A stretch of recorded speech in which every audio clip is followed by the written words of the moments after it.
Welcome back, baseball fans, to another eliminating video. We're eliminating the Atlanta Braves, who, wow, they really had a tough series against a tough Houston Astro team. Neither team was willing to give up. Both teams did comebacks and found uncomfortable things they did and overcame them. And it came down to Game 5, ninth inning, a fly ball on the warning track. And that was the end of the season by Rico Cardi with National League MVP Hank Aaron on the on-deck circle. How about that? And both MVPs of this season. In the American League, it was Harmon Killebrew with the Twins. And here it's Hank Aaron with the Braves. Both of the MVPs. By the way, in traditional Major League Baseball, Killebrew was the 1969 American League MVP.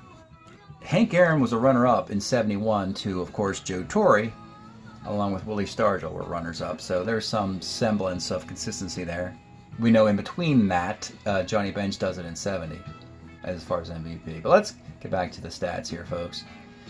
293 hitting Atlanta Brave team. Yeah, they finally put it all together with this offense, but a 4.67 team ERA. And again, you got to do.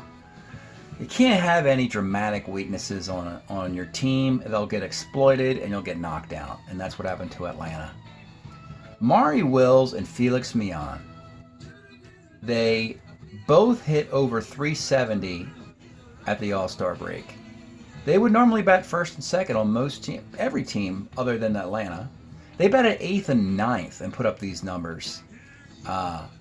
18 runs scored, 25 runs scored for these guys, batting 8th and 9th all year, and that's just the tip of the ice, the tip of the iceberg, if you want to call it, for the rest of the National League. Because then you get into Rico Cardi, 335 year, 12 and 37. Of course, Hank Aaron, 24 homers. Earl Williams in Game 5 of that Houston series had finishes with 12 home runs. You know, the bottom two hitters, Marty Perez and Billy Cohen, were utility players, so it doesn't really matter too much what they did. But everybody else hits 262 or better on this team. I could go on. I was predicting Darrell Evans' on base percentage much higher than this, as he seemed to get so many walks. He did have 24 of them, but he only had a 364 on base. Cardi was the only guy with a 400 or better on base percentage, of 417. Again, and then there's Dusty Baker, kind of a forgotten man. 8 homer, 25 RBI, and a 308 average. Garr, how about Ralph Garr? I forgot to mention old Ralph. He had a bad year. He had 264, had 6 stolen bases, but his card hits 325. He's going to hit 354 in a couple years. So this offense of Atlanta is going to be around for a little bit, and they're still going to. They just got to get the pitching to go with it. Now, we know Necro. He had some big moments. He outdueled Bob Gibson in the tournament, beat him 1-0 to knock out the Cardinals and get the Braves into the playoffs. He was only available for one of the games against the Stros, struggled in it, still got a win. And look at the one-loss record. It's kind of like how the Braves went. A couple games over 500, 24 and 22, and Necro 7-6. 111 innings, 6 complete games. The ERA is only that high because they left him in so long because they were scared to go to their bullpen. George Stone was the next pitcher they liked. He was 6-3, did a very nice job with a 73 New York Met card. That helped the Braves. And Joe Horland was the only relief pitcher they had any confidence in. He had a nice year. 2.89 ERA in 18 innings. The rest of it, though, Drabowski had the 9 saves, which is nice, but he had a 5.40 ERA and a 1.15 WHIP, which sounds like, to me, a bunch of solo home runs. Only 1 loss, which is good. Mcqueen, the 19-year-old phenom from the 70 Brave team with a 5 ERA, pitched to a 5 ERA. Jarvis, an up-and-down year, finished on a down note. They needed a number 4 starter. Tom Kelly was in the organization. That didn't work out. And Don Eddy, they needed to find another left-handed pitcher in somewhere in Major League Baseball to get a third one. And all they could find was this Don Eddy person, and there it is. Not good enough. Certainly not good enough. Frankly, this pitching staff's just not good enough to get to the playoffs. But the Atlanta Bats made up for most of that. So with that, now let's take a look at the Atlanta Braves and see which guys are leaving from 1970.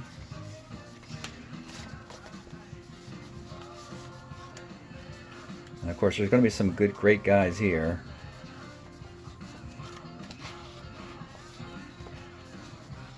All right, so we pull out the 8 guys. And there's going to be some players here. Yeah.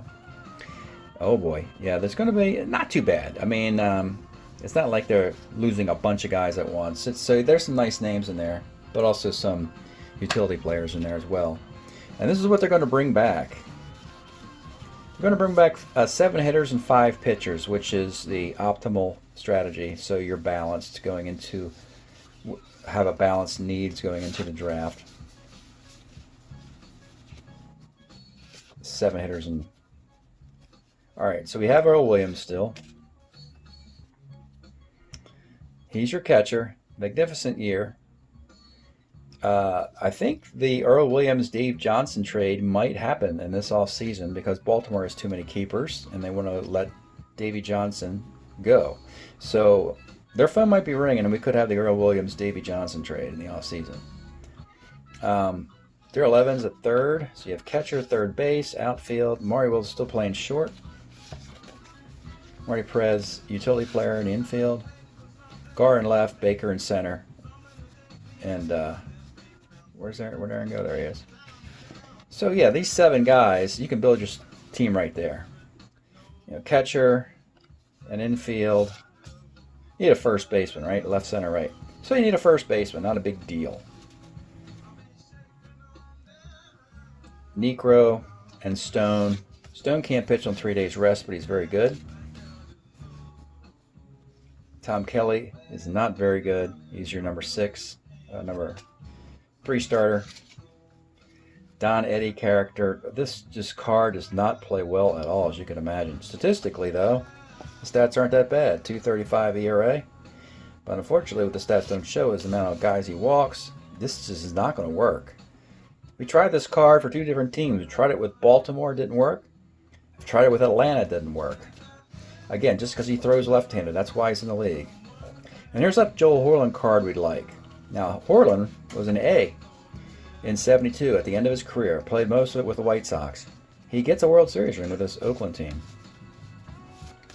So that's the 12 players who they're building with, and that's a good start. They should come back next year and do something similar. But they just got to get better pitching somehow out of this. Let's take a look and see what do the Braves do with their 8 1970 players. All right, folks, let's take a look at what the Atlanta Braves do with their 8 guys from 1970. There's going to be some fascinating performances in here, some journeymen in here, and again, they're just trying to find 4 is the magic number of guys they want. And I don't know, this is interesting. There's a lot of guys who were wrapping up a good performance and no more, and one of those is Tommy Aaron. So Tommy Aaron here, brother of Hank, he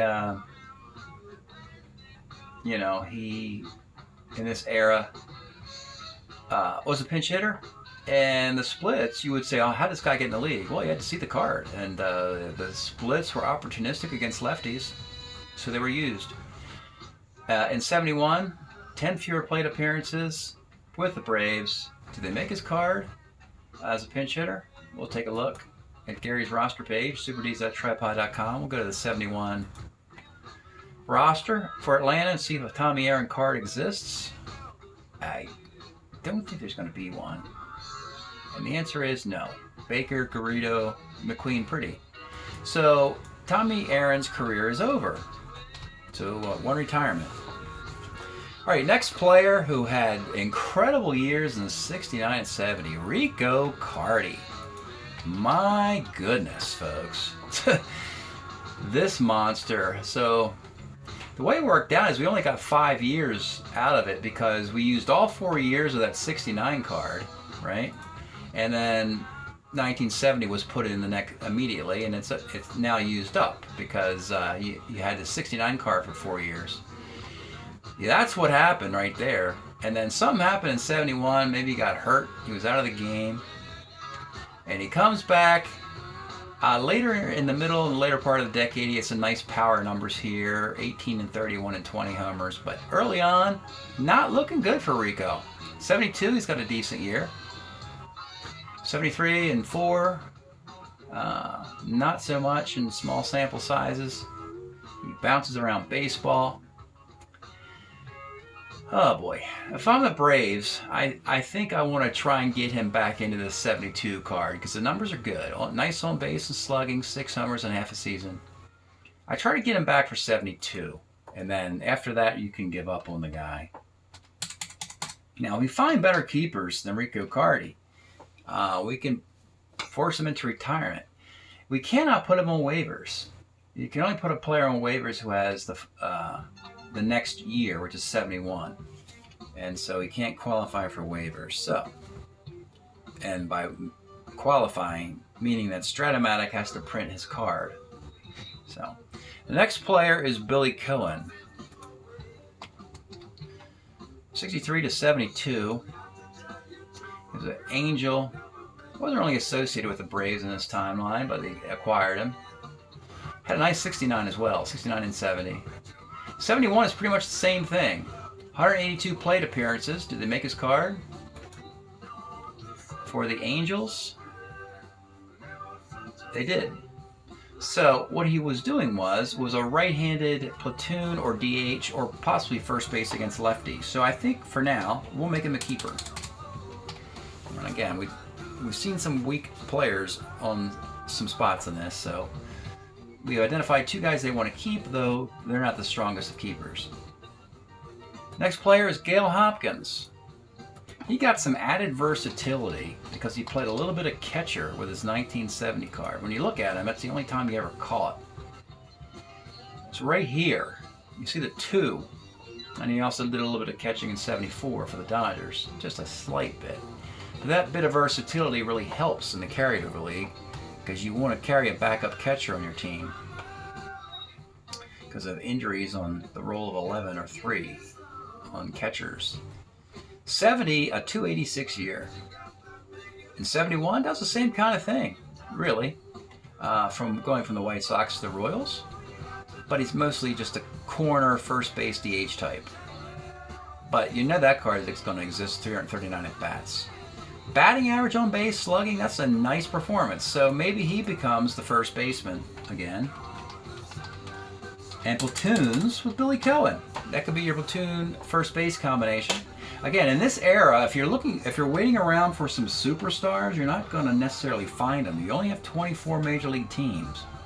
No Seattle, no Toronto, 8 expansion teams.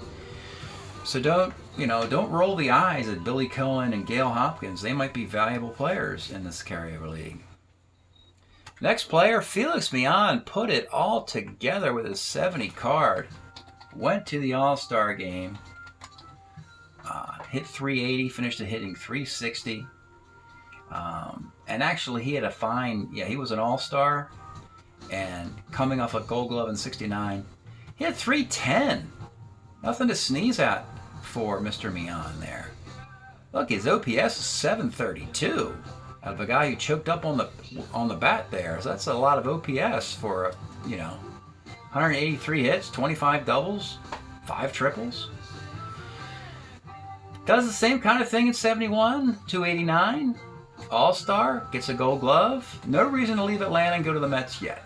He'll be a Met in 73. We're not there. We got the 71 to 74 season coming up next year, and the 72, 75 the year after that. I think the Braves are going to hold on to him. Braves, they have to help their defense, help their pitching.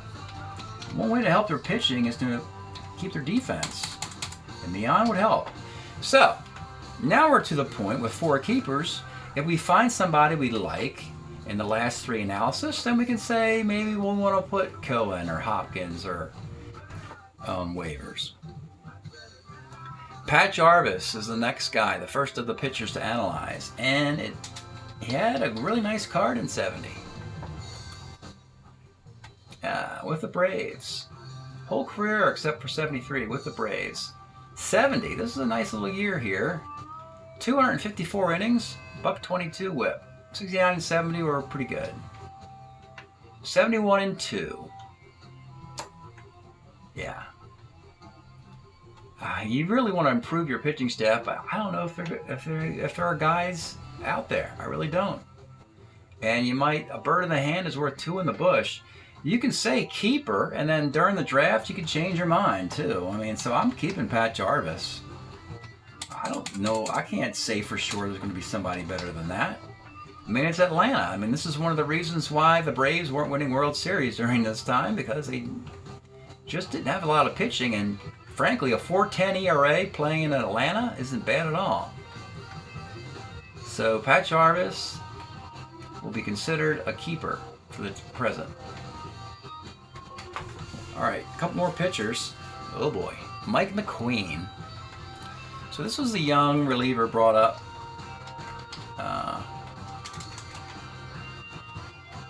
You see, he's very young here when he debuts. He's 18 years old in 69 and 19 years. Here's his debut year. Carr just used his 19-year-old card of 1970.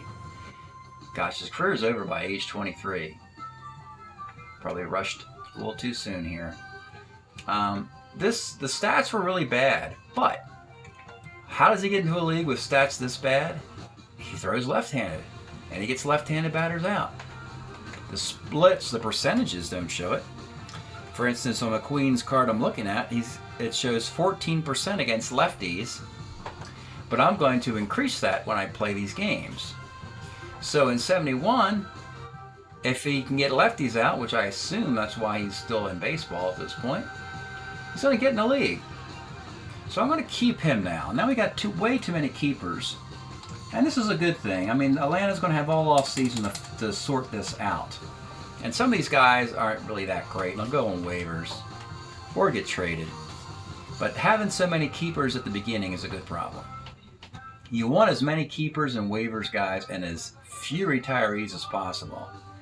If you retire too many guys, you're going to have a problem keeping 4, waiving 2, and retiring 2. Because a retired player can't move on to waivers or keep.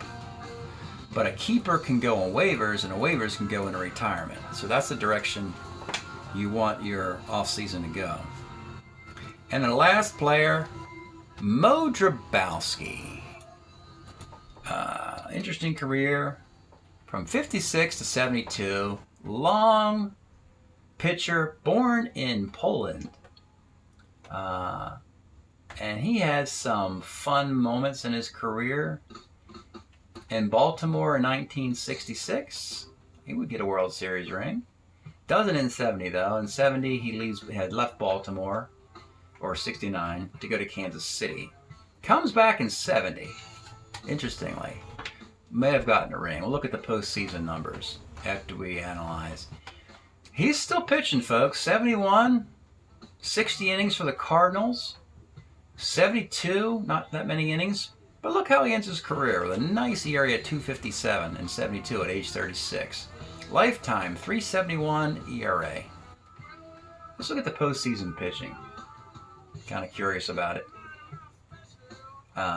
For Mo. There you go. How about 2 rings? Look at that. Didn't play in the championship series in 70, but he did play in the World Series. 3 1/3 innings against those Reds. Got a ring. 66 against the Dodgers. 6 2/3 innings. Finished the game. Got a ring. Lifetime in those series. 0.90 ERA in 10 innings. Look at that. 10 innings, 3 hits, 3 walks, 12 strikeouts. Drabowski. Wonderful. There you go, folks. So the other question is, did they make his card in 71 with St. Louis? We want to either keep him or put him on waivers. And the 71 card is this year here. 60 innings. So come on, Strat, you probably should have. I'd be really disappointed with Strat-O-Matic if they didn't make Drabowski's card. And there it is. So yes, thankfully, yes, he's a Cardinal in 71. I don't know about 72. It'd be great if they made a 72 card as well. But you see, it's only 35 innings. Well, let's check it out. May as well. We got the resource right here. Let's go back and look at the 72 original. And that could be in either two spots. It could be the Cardinals or Chi Sox, right? There's the White Sox. He's not there. Is he a White Sox extra player? No. And a Cardinal? Not there. Have an extra pitcher? No. Well, that's pretty expected. But that's a nice little long analysis of Mo Drabowski for y'all, folks. He is coming back. I'm going to make him a keeper as well. He wasn't associated with Atlanta, but he's a resource. They could trade him. He still has some juice in him. And you see 7 keepers. And it's a lot of question marks here. I mean, there's a question mark with Cohen. I mean, the Gail Hopkins card, do they really need him? That's a question mark. Of course, Pat Jarvis's, Mcqueen. Even Drabowski, really. Felix Millon's the only lock, I think, on this keeper list. So, when you have this many keepers, you need to get on the phones. So Atlanta's got to get on the phones and move some. And how you trade guys is you trade one of these guys plus an active player for a better active player is how you do that. If I were looking around, I would say Marty Perez, for instance. Marty Perez is on your team, and he's just okay. So I trade Marty Perez as a utility infielder and one of these keepers for maybe a starting infielder, Again, improve the pitching staff. I'd get rid of Tom Kelly and a keeper and trade him for an improvement on Tom Kelly. That's how you can improve your team. Don, Eddie, Joe Horland, etc. So that's it for the Braves. Moving through this decade, they got the Phillies coming up in the East challenging the Mets. The Marlins are an expansion team. And the Braves, again, as long as you've got this MVP card of Hank Aaron and Phil Niekro guiding the hitting and pitching, the Braves should be fine next year. That's it. Thanks for checking this out. We'll see you next time.